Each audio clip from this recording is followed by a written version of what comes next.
got so much to talk about. You want to sit down?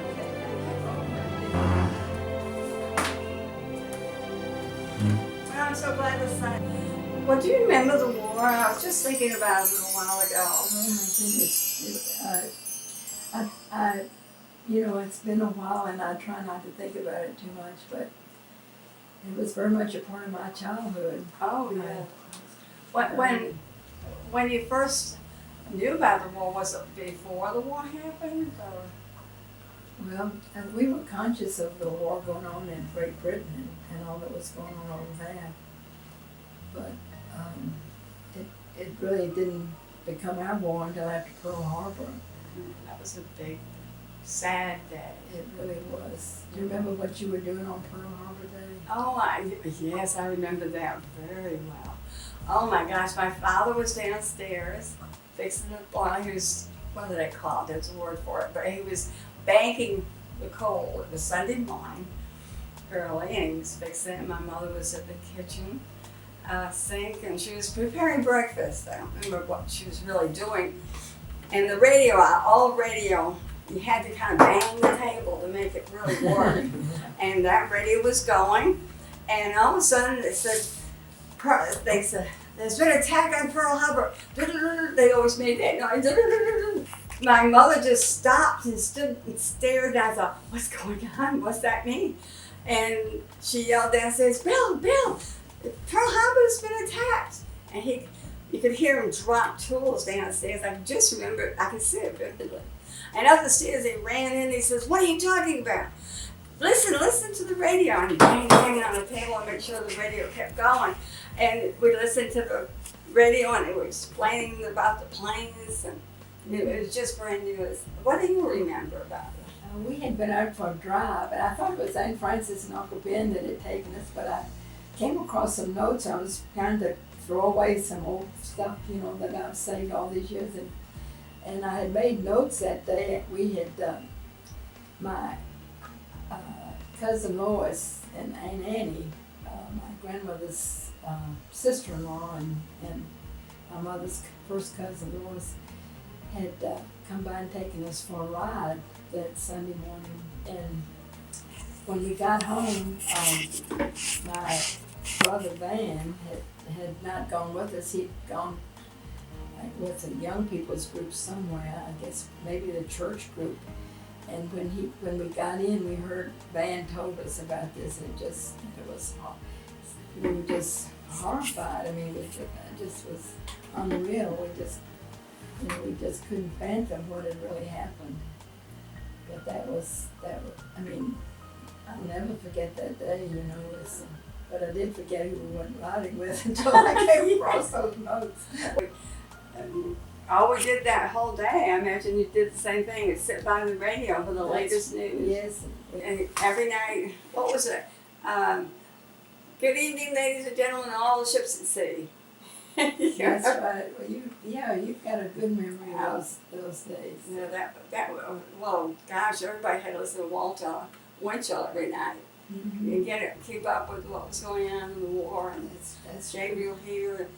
It was really, every night I'd go for a walk with my mother, and it would be about the time Walter Winchell was on, and we'd go by, everybody had their doors and windows open, and we'd hear everybody Walter Winchell all the way down our walk. Everybody listened to the 6 o'clock news, Yeah. or the 5 o'clock news. Yeah, I can't remember what time it was on, but I remember you wouldn't miss anything, because as you went past the next house, you could hear it continue. Yeah, our lives changed so completely after that event. After that day, I think we were conscious of the war that was going on in Great Britain and all that, but it suddenly all became very real. We had such happy days before that Oh, yeah. day, and enjoyed. It was a scary time, when they started giving us things and we were all so willing to do everything, to have to give up our shoes and our butter and our meats and our eggs. That's right. It saved the grease and Yeah, saved the grease. tinfoil, And the tires, all through the years prior to World War II, people would throw their extra tires in there. So it was like up to 2 stories high of tires. And that was one benefit of the war. Yeah, rubber. They gave all the rubber tires away and it looked nice. We had to get coupons. What are they called? Not coupons. What were they called in order to get gasoline? Because we could only so many gallons a week or a month. And sugar. That's right. And I guess butter too. I think. I remember butter and I remember bacon. Yeah. I missed them both. I said, when this war is over, I'm going to buy a pound of bacon and eat it all myself. Gasoline. We didn't have a car, but my Aunt Annie and Lois's family every Sunday or every Saturday they went out to Hollywood Cemetery, the family section, and sat out there for a while. It was just something they did, and I remember Cousin Lois looked in the paper to see if anybody was going to be buried in Hollywood Cemetery. She said she could get stamps. Well, my dad worked at Newport Naval Station, which was a long ride, so he could get extra because it was a government. He made torpedoes, and I have to wonder if the torpedoes didn't make. I mean, the ship was made by him, but anyway, he got extra coupons for that long ride. Yeah. And they would buy. There were 4 in a car, and they took turns. Oh yeah. And one day it was so foggy out there, but they had to go to work because this was government stuff, and they could not, unless you had a real good excuse, you weren't allowed not to come in. And one day it was so foggy, 2 of them had to sit on the headlight above it to guide them on the road. Did you have blackout curtains? Oh yes, we had blackout curtains, and they had air raid wardens that came by and checked. Yeah, my parents got caught once. The curtain kind of slid a little bit open, and then so come to the house and we don't do that. It was very serious business. The thing I imagine because you were close to the water too, we had to black out the headlights. Yeah, that's why I was thinking about you in the car. Yeah, the car. But it was like the headlights were half closed. Right, same thing with the car during blackout period. Yeah. I have a vague recollection of one time being caught, but I remember, walking on Sims Avenue there in the dark, and feeling a lot of apprehension. Not knowing what was going on, whether this was for real or whether it was just a practice.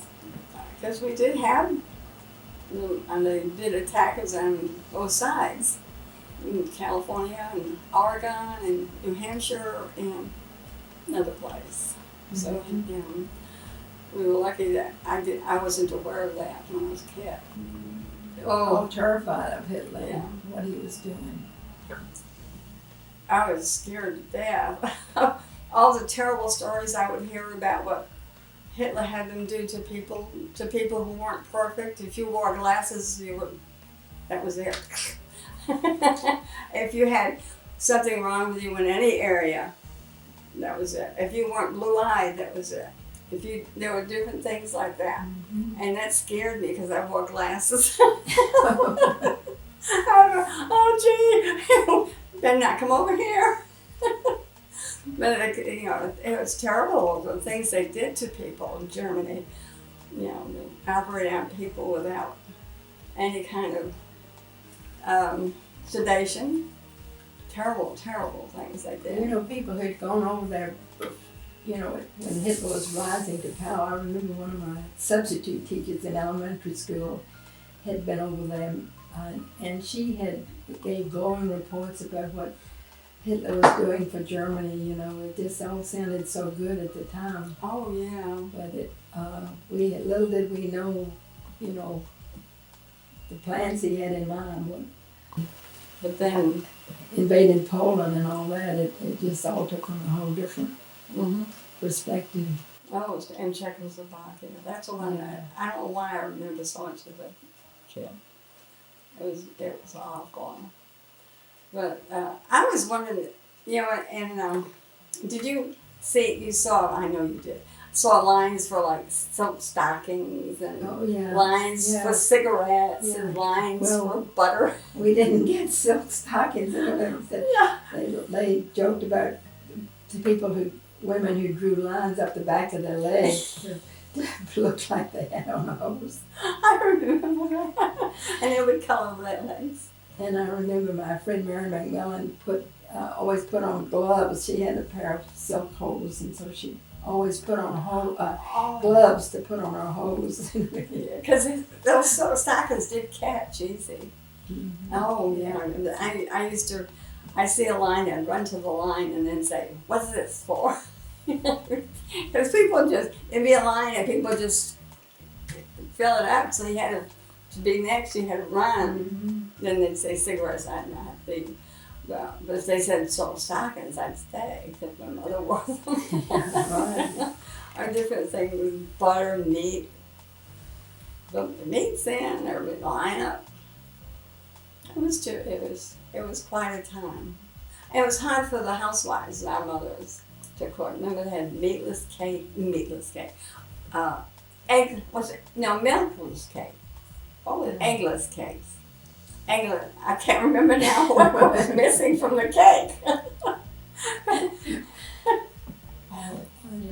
I just remember Mother saving grease, and recycling. We were recycling that grease from our cooking.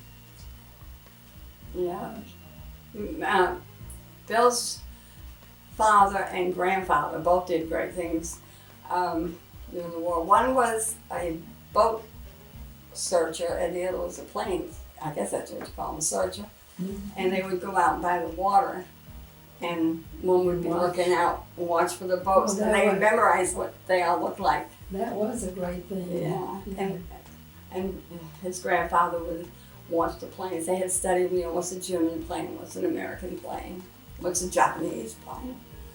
And I remember before I even knew about the war, World War II, I should say, my father decided I should go to a summer vacation camp.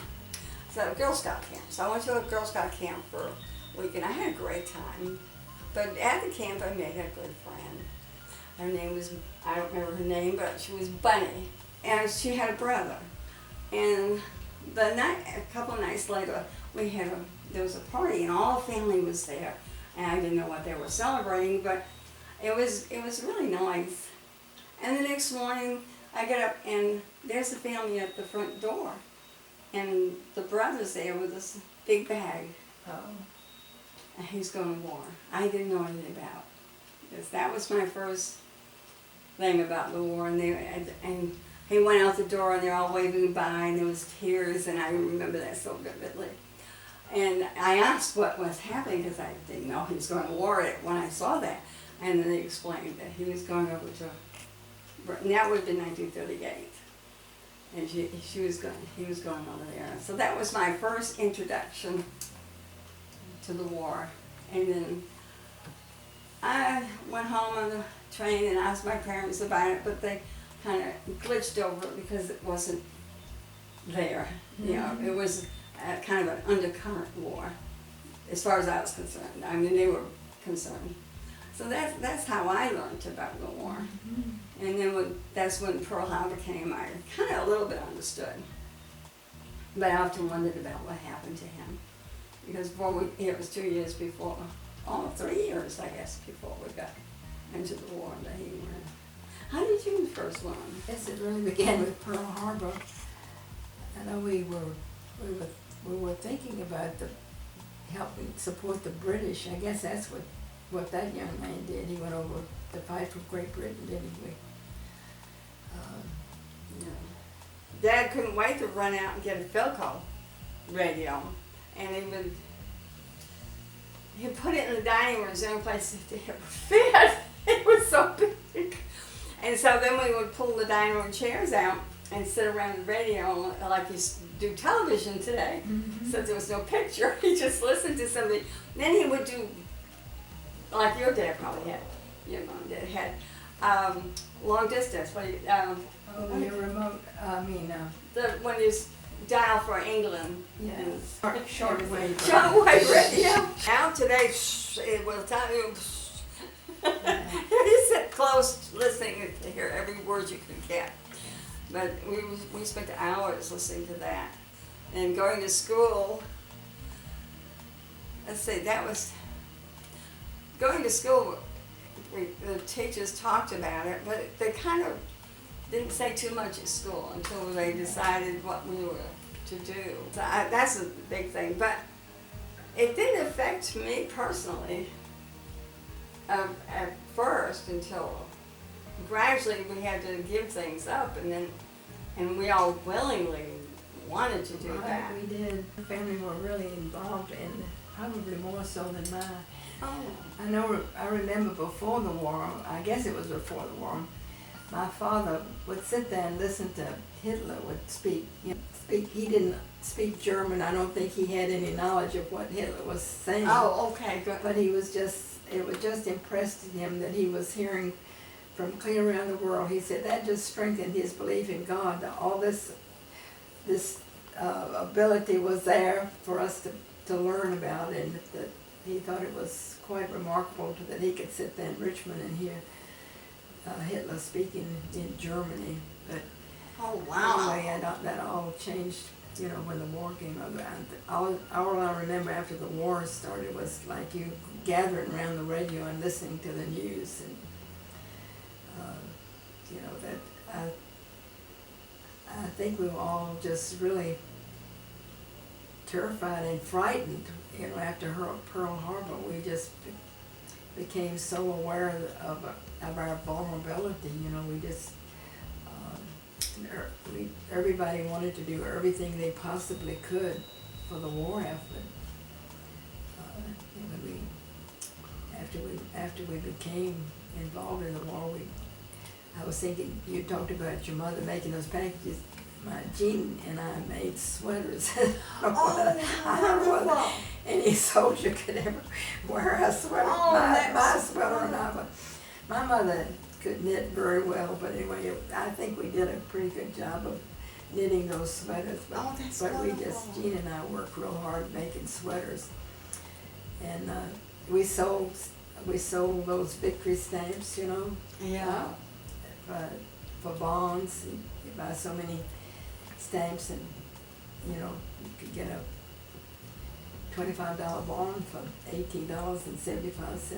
And I remember going down to Mellon Road's department store on Saturdays and selling stamps, Oh, wow. or selling bonds. I guess we really just did stamps when I was in high school.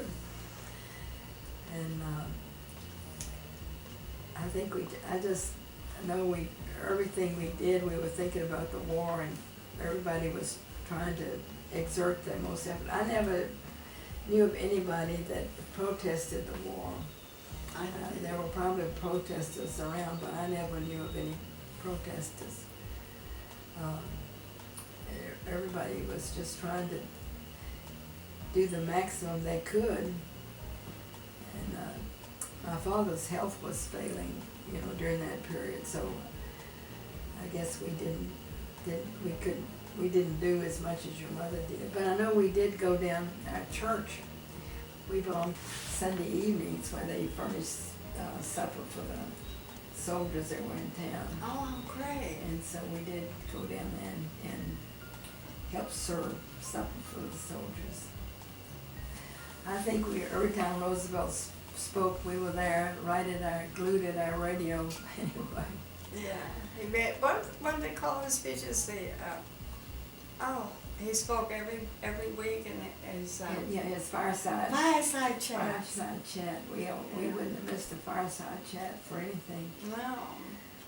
It'd be neat if the presidents would still do that. Give a weekly consensus of some little thing. Mm-hmm. It'd be neat, because that's helped us all through the war too. We were all made conscious of what was going on. And then we enjoyed the movies a lot in those days. And the newsreel at the movie was always, about what was going on in the war. even the cartoons were Mickey Mouse. Yeah, well, I don't remember Mickey. Well, maybe they were. Yeah, he but, had. I remember. but the news, they had just the news with shots of what was going on in the war. Oh, you didn't get. We always had the news and the cartoon and then the feature and the Yeah, cartoon and another yeah, feature. we had the cartoons too. Yeah. I always liked the cartoon. My level of. I guess we all did back then. So geared up to the war, we really were. Yeah, we had Rosie the Riveter came out of the war. All the women going in to take the place of the fellas that went to war. And Did you ever know any? Did you know any of your friends that worked? well, yes, I did. My neighbor, she was a homemaker, and her husband was a minister. And she lived next door, and they had the two little girls and a little boy. And she decided when the boys were leaving that she would go, and she went to a defense factory to work, and I babysat the children. I felt like I was doing my Well, you part. were. You were. You know, and that I was relieving. Otherwise, she couldn't have gone. Yes, I felt like a friend had gone because, I mean, I would. We thought Roosevelt was really somebody special, you know. Most people did, yeah. And we had all the confidence in the world in Roosevelt.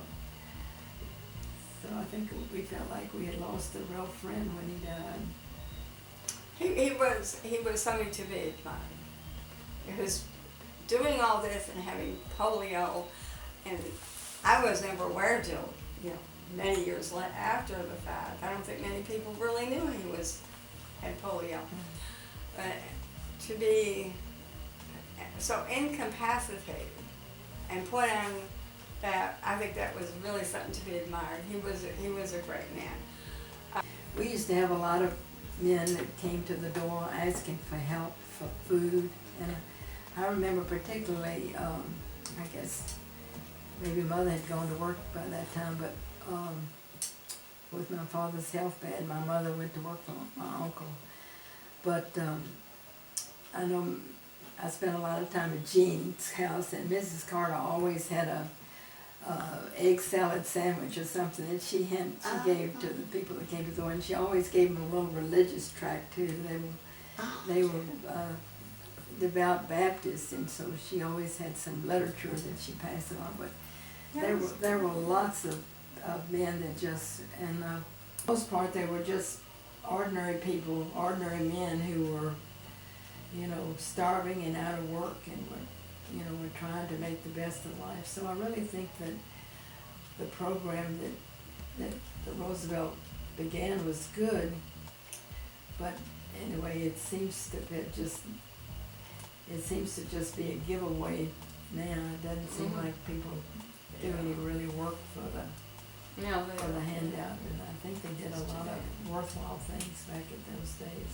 It seemed to me like everybody had the same feelings. Everybody couldn't do enough for their country. I mean, we looked for things that we in a small way could do, Yeah, it was. Everybody was there. It was a whole package. I don't remember any dissenter at all.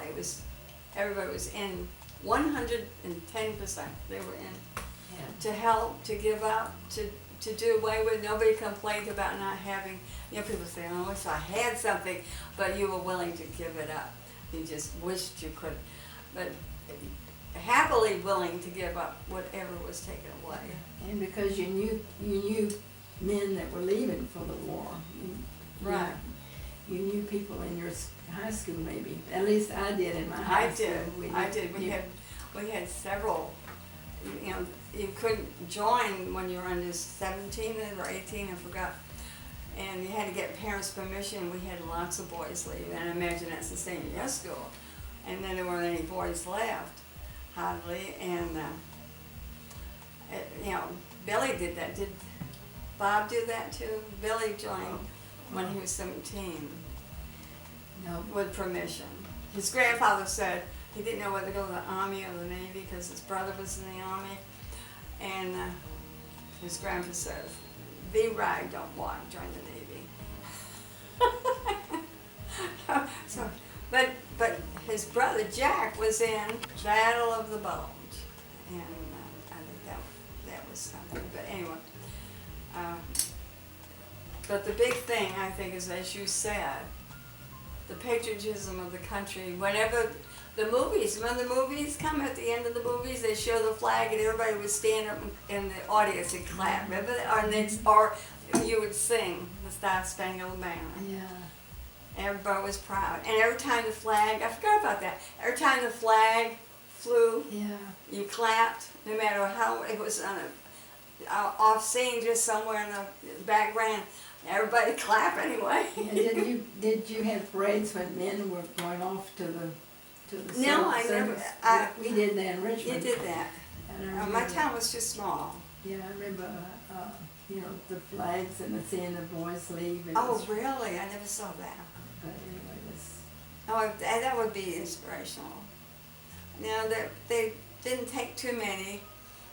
They would take them to the bus downtown Providence. I never saw that.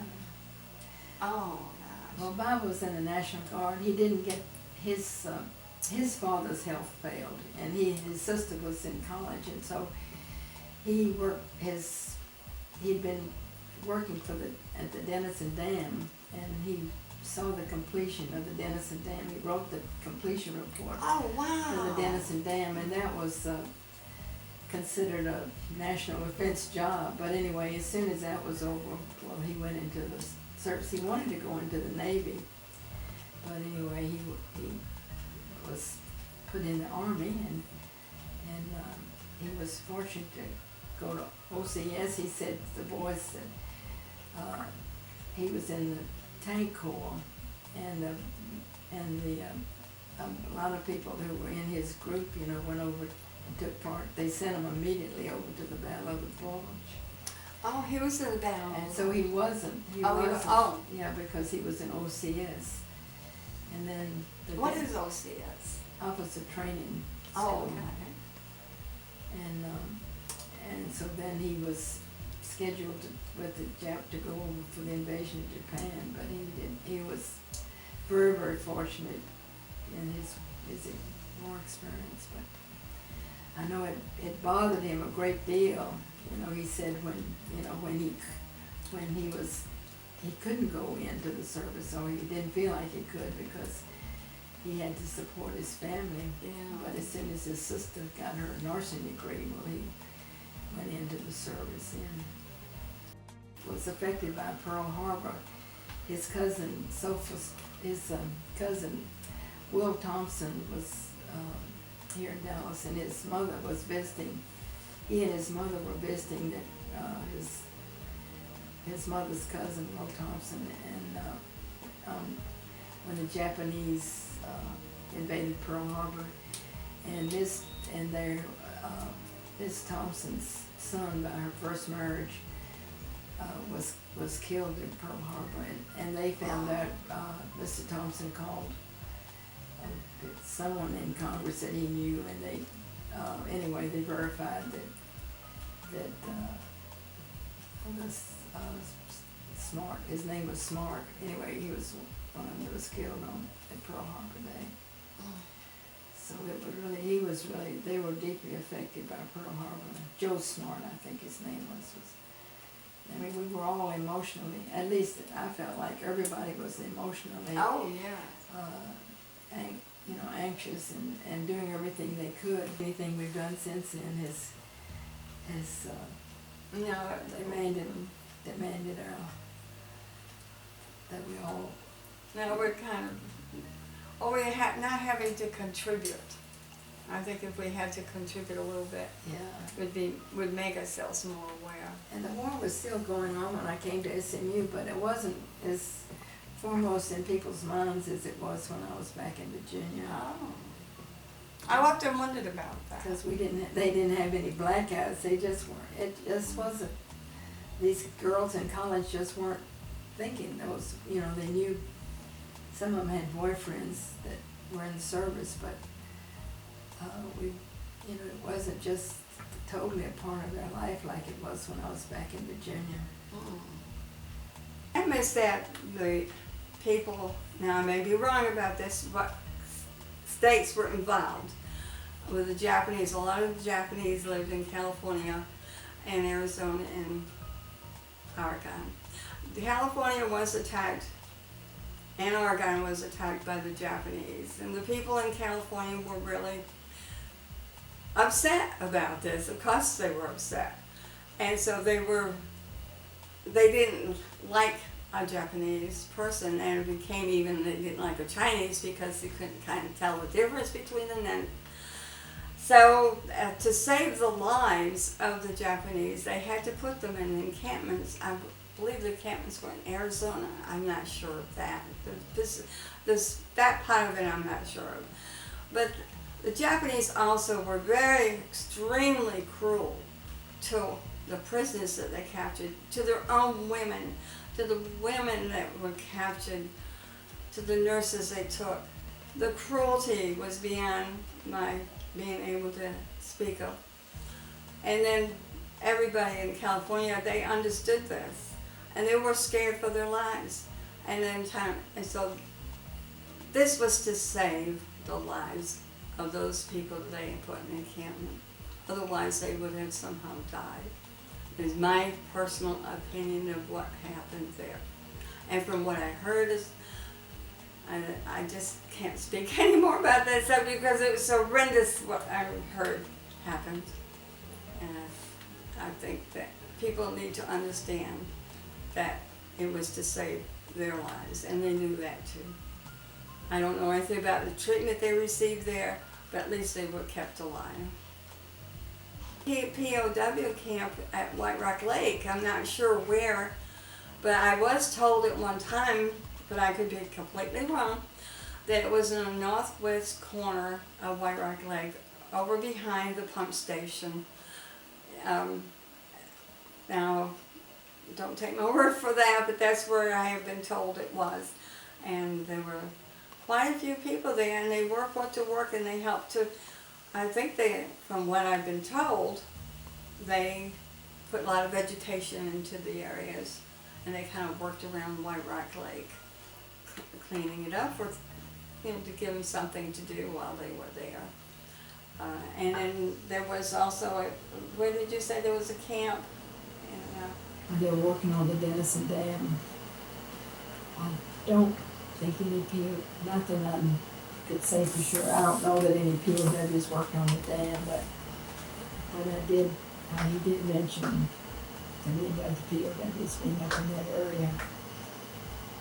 We just thought Churchill was wonderful. Yeah, he's a grand old man. He was wonderful. And I was so hurt when they didn't nominate him in England again to be Prime Minister. I was mad at the Britons for that. And how dare you knock Churchill out? He was great. He's the one that helped us win the war.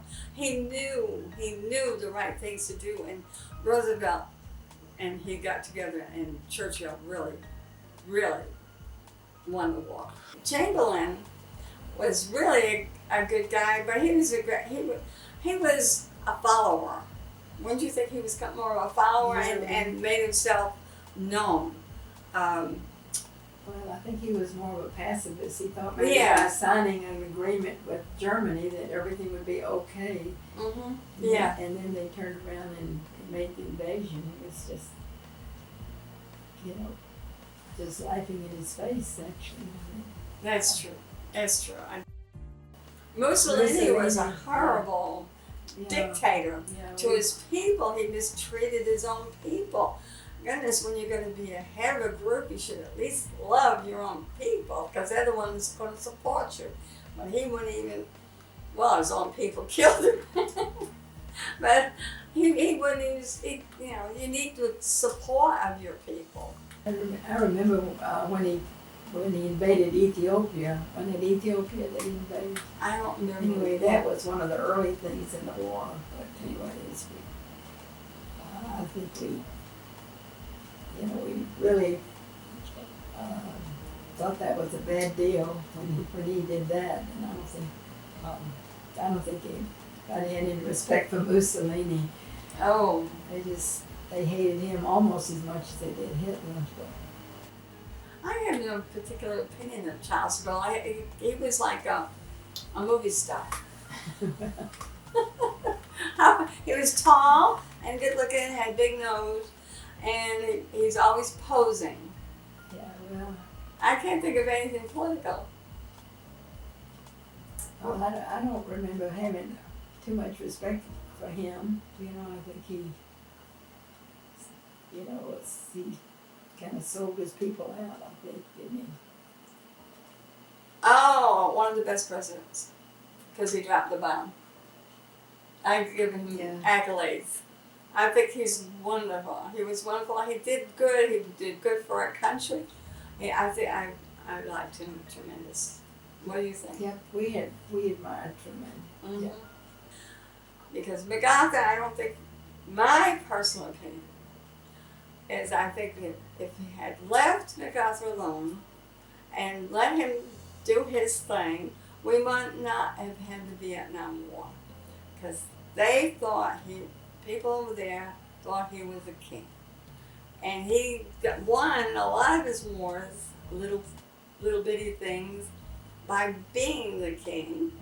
And China was admiring him, Vietnam admired him, all those Oriental countries admired him, thought he was really great.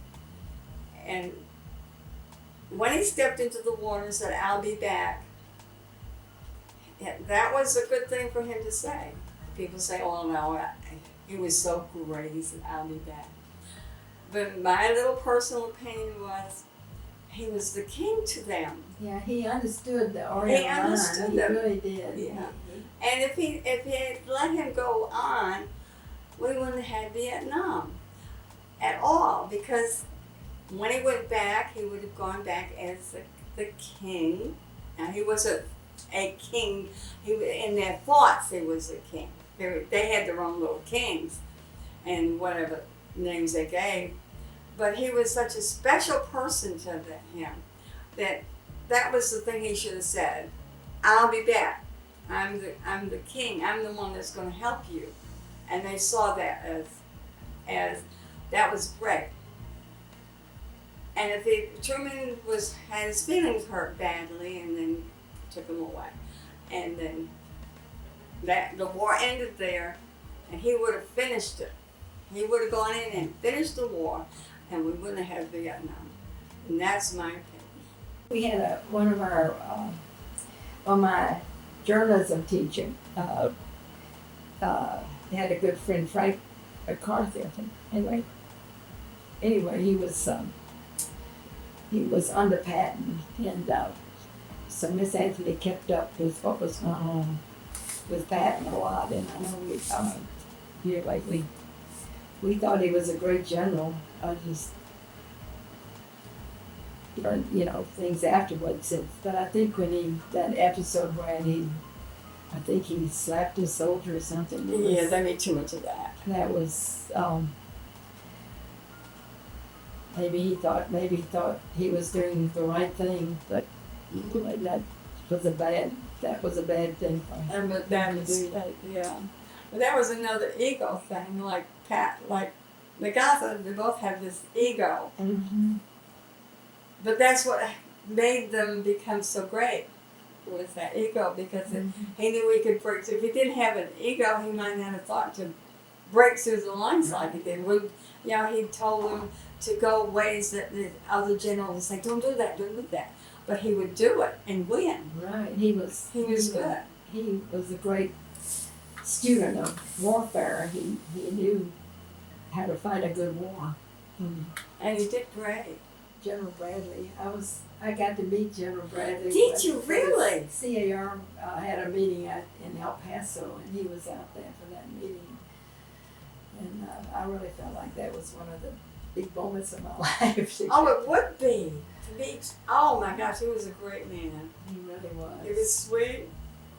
He knew how to fight, but he was sweet about it. The other two weren't sweet about it. No. I had great admiration for him. Yes, I loved him. He was wonderful. He knew it, and he knew how to fight. And he wasn't afraid to buck the big guys. I know a lot of people who would have never thought about voting Republican voted for Eisenhower. Oh yeah. I think he was one of the best presidents too. Right, I think he was too. He gave us. We had no debt. Oh, yeah. Marshall. Yeah, we thought a lot of Marshall Yeah. and his Marshall Plan that was so. Oh, that was great. And it certainly did help to pacify the whole world. I think his Marshall Plan did so much for Reconstruction. Right. And That when they dropped the atomic bomb, I think everybody was happy because it was happy. It was saving our boys from That's any right. war, and it was going to end the war, and it didn't end the war right away. Of course, we had to drop another and threaten a third. To me, it was a victory. Rob, it might sound terrible to say, but to me, it was, as a kid, a happy day. That's a terrible thing to say because a lot of people died, but we would have lost a lot if it had happened. Oh, Yes, we were. I didn't hear anybody regret the bomb had been dropped. I have never heard anybody regret it. And I think your husband Yeah, Bob was there, and Billy was there. part of the invasion. He was going to Yeah. be part of the invasion, and they were predicting really high mortality rates. They said everybody in Japan would be fighting for their homeland, and they It didn't. would have been awful. So this saved a lot of our boys. I'm sure. And Bob always felt like his life was saved by the bomb And Bill felt the same. because he was on board ship preparing to go. Yeah, that's what Billy was. He was on the way. Yeah. But he was on a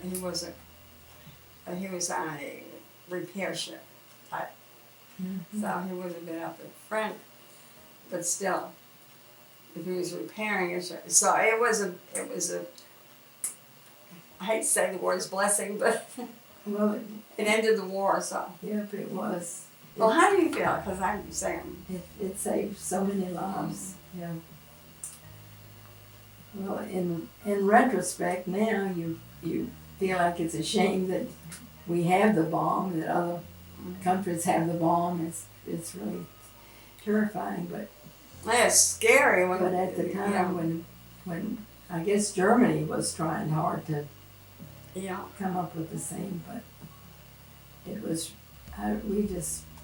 we were just rejoiced. I was at SMU at the time. We didn't think about how it affected the Japanese, except we knew that they had done terrible things to us, and we wanted this war to end.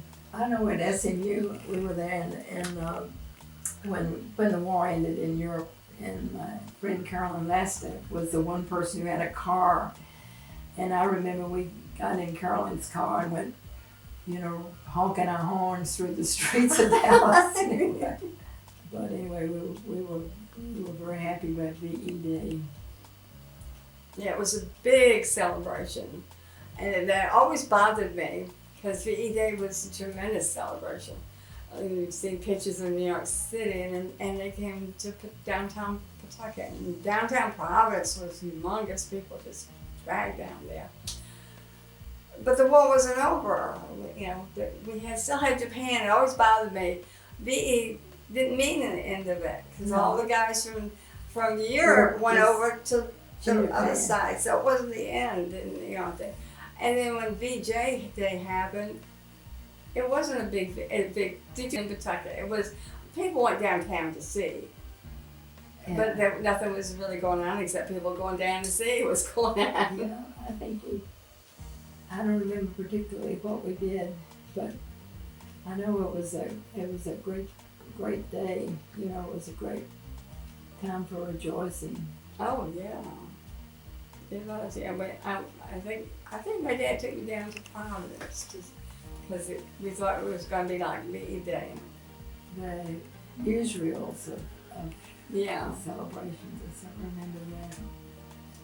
The VJ Day was the greatest of days. 'Cause then we could get our butter and our bacon and our shoes. What was it? 2 or 3 pairs of shoes you could have a year. I don't remember what it was. I was trying to remember that. I'm not a shoe person, but that's the one thing that I wonder about. I must have been, because after it was all over, and I wasn't married, I didn't have anybody to marry, but Filene's had a sale, and I walked by and there was a baby shoe, and I thought I better buy those because you only can have 3 pairs. Oh. And it was over, but I could have bought 100 pairs, so I bought a pair of baby shoes. Oh. That That was all because of the war. You put that in your hope chest. Yeah, put that in my hope chest. I'll make sure my baby has shoes.